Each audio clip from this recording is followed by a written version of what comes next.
Hello বন্ধুরা, আশা করি সবাই ভালো আছেন। আমি ভালো আছি আল্লাহর রহমতে। তো আপনাদের সামনে আরেকটা নতুন ভিডিও নিয়ে হাজির হলাম। সেটা হচ্ছে যে আজকে আমি আপনাদেরকে দেখাবো যে আমাদের দেশে কিভাবে ধনেপাতা চাষ করে সেটাই দেখাবো। তো ভিডিওটি লাস্ট পর্যন্ত দেখুন, দেখলে অবশ্যই বুঝতে পারবেন। তো এটা দেখতে পাচ্ছেন আমাদের এখানে কিন্তু 1 বিঘা ভুঁই ধনেপাতা লাগিয়েছে। তো আমি আপনাদেরকে দেখাবো যে ধনেপাতা কিভাবে তারা কিভাবে লাগাতে হয়। তো অবশ্যই দেখতে পাচ্ছেন ধনেপাতা লাগানোর জন্য কিন্তু জমিটা অনেক সুন্দর করে দিতে হয়। দেওয়ার পরে মাটিগুলো কিন্তু অনেক ছোট ছোট হয়, তারপরে কিন্তু অনেক সুন্দর করে বেড করা লাগে। আর বেড করা দেখছেন, বেড কিন্তু অনেক সুন্দর করেই করতে হয়, কারণ বেডগুলো যদি পানি উপরে উঠে যায় তাহলে কিন্তু আপনার ধনের পাতা মারা যেতে পারে। সেই জন্য কিন্তু আপনার সুন্দর করে খেয়াল রাখা দরকার যে বেডগুলো যাতে পানি না জমে সেই দিকে খেয়াল রাখতে হবে।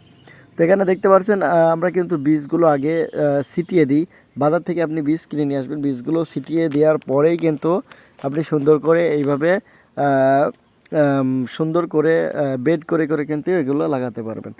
তো বেডগুলো লাগানোর পরে কিন্তু আরেকটা জিনিস করতে হবে, সেটা হচ্ছে বিচুলি বা খড়, আপনারা খড় বলেন বা বিচুলি বলেন, সেইগুলো দিয়ে কিন্তু অনেক সুন্দর করে ওপরে দিয়ে দিতে হবে, কারণ যাতে বৃষ্টির সময় কিন্তু ধনে পাতাটা কাদা না লাগে, সেই জন্যই কিন্তু এটা দিতে হয়। তো ধনে পাতা যাতে কাদা না লাগে সেই জন্যই কিন্তু বিচুলি দিয়ে আরও সুন্দর করে উপরে দিয়ে রাখবেন। আর বীজগুলো যাতে সুন্দর করে বের হয় সেই জন্যই কিন্তু এইগুলো দেওয়া হয়। আর দেখতে পাচ্ছেন আমরা অনেক সুন্দর করে কিন্তু লাইন করে করে এইটা লাগিয়েছি। এখানে কিন্তু 1-2 বিঘে ধনেপাতা এইভাবে লাগাতে হয়। তো আমাদের গ্রামগঞ্জে যত মানুষ আছে তারা কিন্তু সবাই আমরা এইভাবে ধনেপাতা লাগাই। আর ধনেপাতা চাষটা কিন্তু আপনার লটারির মতো, যদি হয়ে যায় ভালো, না হলে কিন্তু লস। সেই জন্যই কিন্তু দেখতে পাচ্ছেন আমরা এখানে সুন্দর করে এখানে লাগানোর পরেই কিন্তু দামের উপর নির্ভর করে, যে ধনেপাতা দাম হলে কিন্তু ভালো, আবার অনেক সময় ক্ষেত্রে দেখা যায় যে ভুঁই শুদ্ধ কিন্তু ফেলে দিতে হয়।